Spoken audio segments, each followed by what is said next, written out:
अस्सलाम वालेकुम, मैं हूं आपका मेज़बान समर अब्बास। आप देख रहे हैं मेरा यूट्यूब चैनल। आज़ाद कश्मीर कानून साज असम्बली के इंतखाबात में अब सिर्फ 2 रोज़ बाकी रह गए हैं। इंतखाबी मैदान जो है सजने को है। इससे पहले पॉलिटिकल पार्टीज़ अपनी कैंपेन को आखिरी यानी फ़ाइनल टच दे रही हैं, लेकिन आज मुज़फ़्फ़राबाद में कुछ बड़ी इंपॉर्टेंट डेवलपमेंट्स हुई है। मैं इस वक्त मुज़फ़्फ़राबाद से आपसे मुखातिब हूँ और मेरे पीछे आप देख रहे हैं ये जो आपको रोशनी नज़र आ रही है, ये चाँद है जो पूरे आबोताब के साथ चमक रहा है। लेकिन जो मेरी लाइट्स हैं इनकी वजह से ज़रा ज़्यादा आपको उस तरह से ब्राइट नज़र नहीं आ रहा जितना नज़र आना चाहिए। बहरहाल चाँद का मुकाबला कौन कर सकता है। आज़ाद कश्मीर के अंदर जो इस वक्त अहम डेवलपमेंट्स हुई हैं, सबसे पहले मैं उन पर रोशनी डालना चाहूँगा। एक तो मुज़फ़्फ़राबाद से पाकिस्तान तहरीक इंसाफ के 4 कैंडिडेट्स को डिस्ट्रिक्ट रिटर्निंग ऑफिसर यानी DRO ने नायल करने की तजवीज़ कर दी है, यानी तहरीक कर दी है। Election commission of Azad Jammu and Kashmir को बाज़ाब्ता ये रिटर्न तहरीक भेज दी गई है और वजह बनी है अली अमीन गंडापुर का इन 4 कैंडिडेट्स के साथ इनके जलसे में शिरकत करना, जो कि मुज़फ़्फ़राबाद में आज से 3 रोज़ पहले मुनक्कद हुआ था। इस जलसे में पाकिस्तान तहरीक इंसाफ के जो कैंडिडेट शरीक थे, जिन्हें नाअहल करने की तहरीक की गई है DRO की तरफ से इलेक्शन कमीशन को, उनमें ख्वाजा फ़ारूक अहमद जो कि LA-29 मुज़फ़्फ़राबाद से पाकिस्तान तहरीक इंसाफ के कैंडिडेट हैं। इसके अलावा LA-28 से मुज़फ़्फ़राबाद 2 से जो शहज़ाद महमूद हैं, चौधरी शहज़ाद, पाकिस्तान तहरीक इंसाफ के कैंडिडेट, इनका नाम शामिल है। और नाअहली की तलवार जिनके सर पर लटक रही है, उनमें मज़ीद जो नाम शामिल हैं वो हैं राजा मंसूर ख़ान, पाकिस्तान तहरीक इंसाफ के खावड़ा से उम्मीदवार हैं। और चौथे जो कैंडिडेट हैं वो हैं हल्का 1 कोटला से पाकिस्तान तहरीक इंसाफ के कैंडिडेट मीर अतीक। इन चारों कैंडिडेट्स को नाअहल करने की तहरीक DRO ने भिजवा दी इलेक्शन कमीशन को। अब इस पर भी हम आज की प्रोग्राम में रोशनी डालेंगे कि इस पर मज़ीद क्या हो सकता है और क्या होने जा रहा है। मेरी कुछ मुतल्लिका हुकाम से बात भी हुई है, उनका नुक्ता नज़र भी आपके सामने रखूँगा मैं। और हम बात करेंगे पाकिस्तान तहरीक इंसाफ की तरफ से जो इस वक्त एक तासुर देने की कोशिश हो रही है कि इदारे यानी फ़ौज जो है, इस्टेब्लिशमेंट है, वो उनकी हिमायत कर रही है, उन्हें सपोर्ट कर रही है सिलेक्शन के अंदर। ये उनका दावा किस हद तक दुरुस्त है और इसमें इदारे मुमकिन तौर पर क्या कर सकते हैं और इनके साथ होने क्या जा रहा है। क्या सरदार तनवीर इलियास आज़ाद कश्मीर के अगले वज़ीर-ए-आज़म बन पाएंगे या उनके रास्ते वज़ारत उज़्मा की तरफ जाने वाले अब एक एक करके बंद होना शुरू हो गए हैं। और इसके साथ साथ नाज़रीन हम बात करेंगे जमात इस्लामी आज़ाद कश्मीर के अमीर, जो साबिक़ अमीर थे अब्दुल रशीद तुराबी, जो कि पिछली असम्बली में मेंबर भी थे, वो विड्रॉ हुए हैं तनवीर इलियास साहब के हक़ में। इस विड्रॉ होने पे, दस्तबरदार होने पर जमात इस्लामी आज़ाद कश्मीर ने उनकी बुनियादी पार्टी रुकनीत मुअत्तल करके उन्हें पार्टी से उनको निकालने का अमल शुरू कर दिया है। तो ये सारी डेवलपमेंट्स पे हम बात करेंगे। सबसे पहले बात करते हैं जो मुज़फ़्फ़राबाद से पाकिस्तान तहरीक इंसाफ के 4 कैंडिडेट्स को नाअहल करने के हवाले से DRO ने लिख दिया है election commission of Azad Jammu and Kashmir को। उनकी तहरीक भिजवा दी गई है बाज़ाब्ता इन राइटिंग। इस नोटिस के अंदर जो तहरीक गई है इलेक्शन कमीशन को, उसमें यह लिखा गया है कि 16 जुलाई को एक नोटिस था इलेक्शन कमीशन की तरफ से, इंतबाह आया था पाकिस्तान तहरीक इंसाफ के तमाम कैंडिडेट्स को कि अली अमीन गंडापुर के दाखिले पे, चूँकि आज़ाद कश्मीर में उनके दाखिले पे पाबंदी लग चुकी है, उसके बाद अब पाकिस्तान तहरीक इंसाफ का कोई भी कैंडिडेट उन्हें अपने जलसे में मदऊ ना करे। इस हवाले से तमाम कैंडिडेट्स को इन राइटिंग भी आगाह किया गया था और बज़रिया सोशल मीडिया भी उन्हें आगाह किया गया था।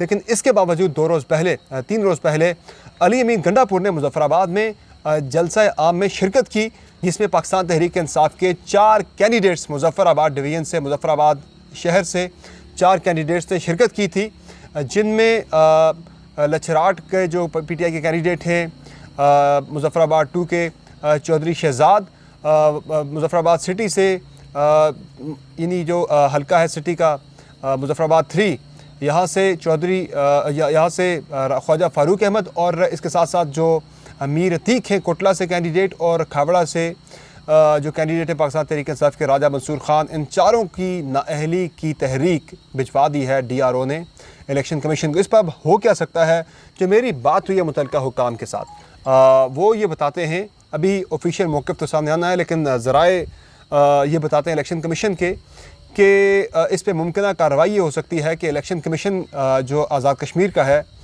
ये DRO को लिखे। चूँकि इलेक्शन कमीशन के ज़राए ये बताते हैं कि जो ये तहरीक की गई है नाअहली की इन तीनों कैंडिडेट्स की, इसमें थोड़ा सा ज़रा ज़्यादा जल्दी दिखा दिया DRO साहब ने। वो एक प्रॉपर जो प्रोसीजर है उसे फॉलो नहीं किया गया। इनकी नाअहली की तहरीक भेजने से पहले इन कैंडिडेट्स को बुलाकर इनको सुनना चाहिए था। राइट ऑफ हियरिंग जो है वो इन कैंडिडेट्स को मिलना चाहिए था, क्योंकि एक सख्त फ़ैसला है। नाअहल करना किसी कैंडिडेट को ये बहुत ही हार्श डिसीजन है। इस तरह का फ़ैसला करने से पहले जो राइट ऑफ हियरिंग है वो मिलना चाहिए था इन कैंडिडेट्स को कि आया उन्होंने ख़ुद बुलाया अली अमीन गंडापुर को या वो ख़ुद यहाँ पर आए। ये तमाम चीज़ें जो है ये पूछी जानी चाहिए थी कैंडिडेट्स को बुलाकर। इतना हार्श डिसीजन जो है वो नहीं देना चाहिए था, इतनी हार्श जो तहरीक है वो नहीं देनी चाहिए थी, नहीं करनी चाहिए थी डीआरओ को, इलेक्शन कमीशन को। तो इस पर अब दो पॉसिबिलिटीज़ हैं। एक तो ये है, कभी इम्कान ये है कि इलेक्शन कमीशन है जो आज़ाद कश्मीर का, ये तहरीक वापस करेगा डीआरओ को और उन्हें ये साथ इस चीज़ का पाबंद करेगा कि वो कैंडिडेट्स को बुलाकर उनको सुने कि किस कैंडिडेट ने बुलाया और क्यों बुलाया उन्हें, इस नोटिस के बावजूद, इंतबाह के बावजूद, इस पाबंदी के बावजूद। और जो कैंडिडेट इसमें मुलव्वस पाया जाता है बुलाने का, तो फिर उसके ख़िलाफ़ कार्रवाई हो सकती है। बाकी कैंडिडेट्स अगर उन्होंने नहीं बुलाया अली अमीन गंडापुर को तो वो नाअहली से बच जाएंगे। दूसरी चीज़ बड़ी इंपॉर्टेंट है, वो ये है कि इसमें यह हो सकता है कि इलेक्शन कमीशन ख़ुद से हेयरिंग करे और बुला के सुने चारों कैंडिडेट्स को जिनके सर पर अब इस वक्त नाअहली की तलवार लटक रही है। ये भी हो सकता है, लेकिन ज़्यादा कभी इम्कान इस बात का है कि मुतल्लिका डीआरओ को शायद जो इलेक्शन कमीशन है वो लिखेगा वापस कि आप इन कैंडिडेट्स को बुलाकर इन्हें सुने। दूसरी इंपॉर्टेंट चीज़ जो है वो इस वक्त जो अली अमीन गंडापुर के हवाले से ये नज़र आ रहा है कि आज़ाद कश्मीर का जो इलेक्शन कमीशन है या फिर नीचे जो अमला है वो काफ़ी ज़्यादा प्रोएक्टिव हो चुका है। और प्रोएक्टिव में इस सेंस में कह रहा हूँ कि थोड़ी सी ज़रा यहाँ पे अब नज़र आ रही है कि अली अमीन गंडापुर के मामले पे इलेक्शन कमीशन ज़रा ज़्यादा संजीदा हो गया है, इस मामले को ज़्यादा संजीदगी से ले रहा है कि उन्होंने जो वायलेशंस की हैं, जो उन पर पाबंदी लगी है, उसके बाद जो उन्होंने जलसों में शिरकत की, इस हवाले से इलेक्शन कमीशन ने आज़ाद कश्मीर के प्राइम मिनिस्टर राजा फ़ारूक हैदर को भी लिखा।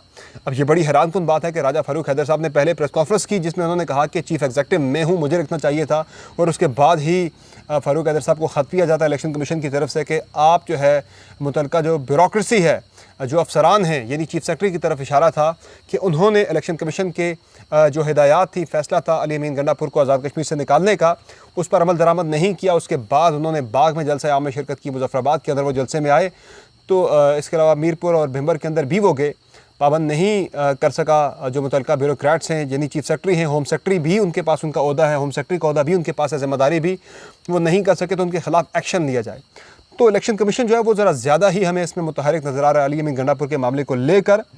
और इलेक्शन कमीशन के हुकाम का कहना है कि हमने तो ज़ाब्ता अखलाक पर जो हमारे पास जो कवानीन हैं दिए गए इलेक्शन एक्ट 2020 में, उन पर अमल दरामद को यकीनी बनाना है।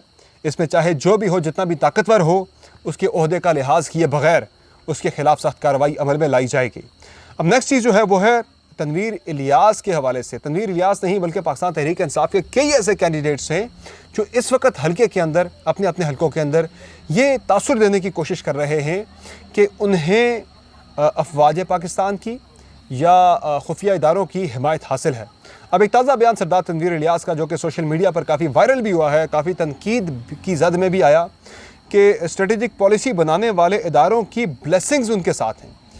अब ये तो बड़ा क्लियरली वो हमारे खुफिया इदारों को मिलायन करने की एक कोशिश है या उनका वो क्रेडिट लेने की कोशिश तो कर रहे हैं, लेकिन इनडायरेक्टली वो इन इदारों को बदनाम कर रहे हैं, क्योंकि कल से जो एक प्रोपेगेंडा पूरा मुकम्मल तौर पर इदारों के ख़िलाफ़ शुरू है, इदारों को लेकर के, इदारे जो हैं वो देखें जी, इदारे मुलव्वस है आज़ाद कश्मीर के सिलेक्शन में पाकिस्तान तहरीक इंसाफ के कैंडिडेट्स को जिताने के लिए, तो इसमें जो असल जो गलती है सारी वो पीटीआई के कैंडिडेट्स की है। और मेरे ख्याल से अगर इस पर ISPR की या किसी मुतल्लिका इदारे की वजाहत आ जाती है तो ये बहुत अच्छा रहेगा। ये तासुर जो है ये ज़ाइल होना चाहिए, क्योंकि अभी तक, आज तक की जो इस वक्त सूरत हाल आज़ाद कश्मीर के अंदर जो पॉलिटिकल सिचुएशन है, उसमें पाकिस्तान तहरीक इंसाफ की गवर्नमेंट मखलूत हुकूमती हो लेकिन पीटीआई गवर्नमेंट बनाने की पोजीशन में नज़र आ रही है। ये जो लोग पाकिस्तान तहरीक इंसाफ के कैंडिडेट्स इदारों का नाम ले रहे हैं कि इदारों की हिमायत उनके साथ है, अब जिस तरह सरदार तनवीर इलियास ने यह बयान दिया, ज़ाहिर है वो खुफिया इदारों की तरफ इशारा कर रहे थे। इससे तनवीर इलियास साहब को फ़ायदा हो या ना हो, लेकिन इदारों का बड़ा नुकसान हो रहा है, इदारों की बड़ी बदनामी हो रही है। तो इस पर इदारों को ख़ुद नोटिस लेना चाहिए, ख़ुद उन्हें एक्शन लेना चाहिए इस तरह के बंदों के ख़िलाफ़ जो उन्हें बदनाम कर रहे हैं, उनका नाम यूज़ कर रहे हैं अपनी सियासी फ़ायदे के लिए। फिर एक और पाकिस्तान तहरीक इंसाफ के कैंडिडेट हैं मुजफ्फराबाद से, लचराट से, LA 28 से चौधरी शहजाद, जिन्होंने एक जवान को, एक लोकल मुकामी सिविलियन को फ़ौजी वर्दी पहनाकर अपने साथ खड़ा कर रखा था एक जलसे के अंदर, कॉर्नर मीटिंग के अंदर, ये तासुर देने के लिए कि फ़ौज की उनके साथ हिमायत है। तो इस पे इलेक्शन कमीशन आज़ाद कश्मीर का जो है उसने उन्हें नोटिस किया और फिर उन्हें 27 तारीख की उनको डेट डाल दी, तारीख डाल दी दोबारा हेयरिंग के लिए कि 27 को दोबारा तलब किया उन्हें। तो 25 को खैर इलेक्शन हो जाना है।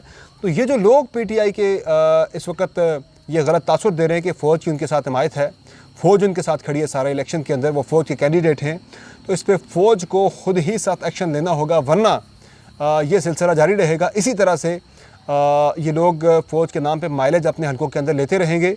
और ये जो एपिसोड हुआ तनवीर इलियास वाला, पर्टिकुलरली सरदार तनवीर इलियास वाला, जो कि आज़ाद कश्मीर के अंदर प्राइम मिनिस्टर के कैंडिडेट भी हैं, अब ये जो इनके साथ इंसिडेंट्स हुए हैं कि एक तो पहले मुजफ्फराबाद में एक ऑफिसर जो हैं हसास इदारे के, उनका नाम आया कि उन पे इल्ज़ाम आया कि उन्होंने तनवीर इलियास साहब से, ये बड़ा तासुर आम है मुजफ्फराबाद में, आप जिस घर में जाएं, जिस गली में जाएं, जिस दुकान पे जाएं, जिस महफिल के अंदर जाएं, वहाँ एक ही बात हो रही है कि वो जो ऑफिसर हैं मुतल्लिका, उन्होंने तनवीर इलियास साहब से 2 अरब रुपए की डील की थी उन्हें प्राइम मिनिस्टर बनाने के लिए, और 20 करोड़ रुपए का बयाना जिसमें से जा चुका था।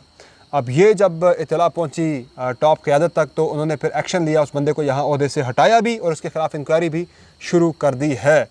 लेकिन क्या इतना कुछ हो जाने के बाद, जिस तरह से मरीम नवाज़ ने भी बात की अपने एक जलसे के अंदर कि उस मुतल्लिका अफसर को तो हटा दिया गया ओहदे से, लेकिन तनवीर इलियास साहब को प्राइम मिनिस्टर अपने साथ लेके फिर रहे जहाज़ों के अंदर, तो उनके ख़िलाफ़ भी एक्शन होना चाहिए था जिसने पैसे दिए या पैसों का लालच दिया।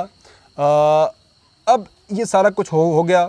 एक वाक़या ये हुआ। दूसरा वाक़या जो हुआ अभी, ये स्ट्रेटेजिक पॉलिसी बनाने वाले इदारों की ब्लेसिंग्स का जो बयान दिया तनवीर इलियास साहब ने, ये उन्होंने अपने वज़ारत उज़्मा की तरफ उनका जो एक सफ़र है उसमें उन्होंने एक और गड़ा खोद दिया है, एक और रुकावट खड़ी कर दी अपने लिए ख़ुद से ही। ये बड़ा नेगेटिवली ये बयान लिया गया पूरे पाकिस्तान के अंदर, इस्टेब्लिशमेंट के अंदर भी, इदारों के अंदर भी इस बयान को बड़ा नेगेटिवली लिया गया है। और मुझे नहीं लगता कि इस तरह के बयानात के बाद तनवीर इलियास साहब जो हैं वो आज़ाद कश्मीर के वज़ीर-ए-आज़म बनने में कामयाब हो जाएँ। अगर वो फिर भी प्राइम मिनिस्टर बन जाते हैं ये सारे कुछ बयानात देने के बाद भी, तो फिर मुस्लिम लीग नून का बयानिया जो है इदारों के हवाले से वो सजा साबित हो जाएगा। उन्हें फिर अपने बयानिए को ज़्यादा ज़ोर व शोर के साथ आवाम तक पहुँचाने में या फिर उसको प्रोपेगेट करने में काफ़ी फ़ायदा होगा। तो इसलिए अब मुझे लगता नहीं कि तनवीर इलियास साहब जो हैं वो अब प्राइम मिनिस्टर बन सकें आज़ाद कश्मीर। अगर बनते हैं तो फिर इदारों की क्रेडिबिलिटी पे बड़ा सख्त सवाल उठेगा इस इलेक्शन को लेकर। और इसके साथ साथ जो कैंडिडेट है पाकिस्तान तहरीक इंसाफ के वज़ारत उज़्मा के लिए, वो जो बैरिस्टर सुल्तान महमूद चौधरी साहब हैं, वो तो पहले ही उनके बारे में तासुर बड़ा आम है पाकिस्तान तहरीक इंसाफ के सर्कल्स में भी और साथी हलकों के अंदर भी कि वो इमरान खान साहब के फेवरेट्स की लिस्ट पे नहीं है। बहरहाल पुराने सियासी खिलाड़ी हैं वो। बेनज़ीर भुट्टो के मामले पर भी जब उन्होंने यहाँ पे कश्मीर कौंसिल में एक और बंदे को मेंबर बनाने की कोशिश की थी तो उस पर उस वक्त बैरिस्टर सुल्तान महमूद चौधरी साहब ने हमीद पोटी साहब को बीबी के फ़ैसले के ख़िलाफ़ जाते हुए, उनकी मर्ज़ी के ख़िलाफ़ जाते हुए मेंबर कश्मीर कौंसिल बना दिया था। यहाँ पर भी अगर वो डटे तो इमरान खान के ख़िलाफ़ भी वो डट सकते हैं, किसी किस्म की मुश्किल सूरत हाल से उन्हें दो चार कर सकते हैं। तनवीर इलियास साहब गेम से आउट हो गए हैं। अब प्राइम मिनिस्टर के लिए कैंडिडेट पाकिस्तान तहरीक इंसाफ के अंदर टोटल 5 कैंडिडेट्स इस वक्त हैं, वरना वैसे तो हर बंदा ही अपने अपने हल्के के अंदर ये कह के कैंपेन कर रहा है कि मैं प्राइम मिनिस्टर हो सकता हूँ, चूँकि Buzdar type prime minister Azad Kashmir के अंदर आएगा। तो जो इस वक्त जो सीरियस कैंडिडेट्स हैं बैरिस्टर सुल्तान महमूद और तनवीर इलियास के बाद, उनमें ख्वाजा फ़ारूक साहब भी हैं, इस दौड़ में है प्राइम मिनिस्टरशिप की, उनका नाम भी कंसिडर हो सकता है। लेकिन उनका जो अली अमीन गंडापुर के साथ एक वाक़या हुआ था, अली अमीन गंडापुर की गाड़ी पर चढ़ने की कोशिश की, उन्हें धक्के देके अली अमीन गंडापुर के गार्ड्स ने बाहर निकाला और उसके बाद कुछ उनकी गंडापुर साहब के साथ कुछ ज़्यादा उनकी अच्छे वर्किंग इस वक्त उनके रिलेशनशिप नहीं रहा। उसके बाद उनके लिए शायद मुश्किलात हो सकती हैं। दूसरे नंबर पर जो कैंडिडेट हैं ज़फ़र अनवर साहब हैं जो कि चकसवारी से इलेक्शन लड़ रहे हैं, वो कैंडिडेट एक सीरियस हो सकते हैं। और जो अनवारुल हक साहब हैं भिंबर से, वो प्राइम मिनिस्टर के एक तगड़े कैंडिडेट हो सकते हैं। तो बहरहाल इस पर अभी दिन है, कौन अपना हल्का जीतता है, पहले हल्का जीतना ज़रूरी है, फिर वज़ारत उज़्मा की बात होगी। लेकिन तनवीर इलियास साहब के हवाले से जो तफसीलात आ रही हैं, जो उन्होंने शामिल किया रशीद तुराबी साहब को जमात इस्लामी के, उनको पार्टी से भी निकाल दिया गया। रशीद तुराबी साहब को वो बैठे क्यों तनवीर इलियास साहब के हक़ में, उनके हवाले से साफ़ती हल्कों में ख़बरें ये गर्म हैं कि मुबैना तौर पर तनवीर इलियास साहब ने 10 करोड़ के करीब रकम जो है या 10 करोड़ या उससे ज़ायद रकम जो है वो दी है रशीद तुराबी साहब को, जो वो उनके हक़ में बैठे हैं। अब रशीद तुराबी साहब को जमात इस्लामी से निकाल दिया गया। बड़ी पुरानी वाबस्तगी थी उनकी जमात इस्लामी के साथ, लेकिन पार्टी की मुतअद्दिद रुकनीत से भी फारिग और पार्टी से उनकी फ़रागत का सिलसिला भी अमल जो है प्रोसेस को शुरू कर दिया गया है। बड़ा इस पर सख्त रिएक्शन आया है, लेकिन जो ग्राउंड सिचुएशन है ये सब कुछ करने के बावजूद तनवीर इलियास साहब की इस वक्त तक भी हल्के के अंदर सूरत हाल कोई बहुत ज़्यादा मुस्तहकम नहीं है। उन्हें मज़ीद मेहनत करने की ज़रूरत है। पहले उन्हें अपना हल्का जीतने की ज़रूरत है, उसके बाद उन्हें प्राइम मिनिस्टरशिप के लिए लॉबिंग करना होगी। तो कल मज़ीद डिटेल्स आपके साथ शेयर करूँगा। बिलावल भुट्टो ज़रदारी मुज़फ़्फ़राबाद में जलसा कर रहे हैं, अपनी इलेक्शन कैंपेन को वाइंड अप करेंगे और बाग में उनका जलसा है, मुज़फ़्फ़राबाद शहर के अंदर उनका जलसा है। और कल शाम से एक और अमल शुरू होना है, वो है पैसों की यानी कि यहाँ पे पैसा दे के वोट ख़रीदने का जो एक ट्रेंड होता है वो आखिरी 2 दिन में चलता है। अब देखते हैं कि जो नोटों की बोरियाँ हैं वो कल खुलती हैं या नहीं मुख्तलिफ़ कैंडिडेट्स की तरफ से। इस पर डिटेल्स आपके साथ कल शेयर करूँगा। फ़िल वक्त मुझे इजाज़त दीजिए। अल्लाह हाफ़िज़।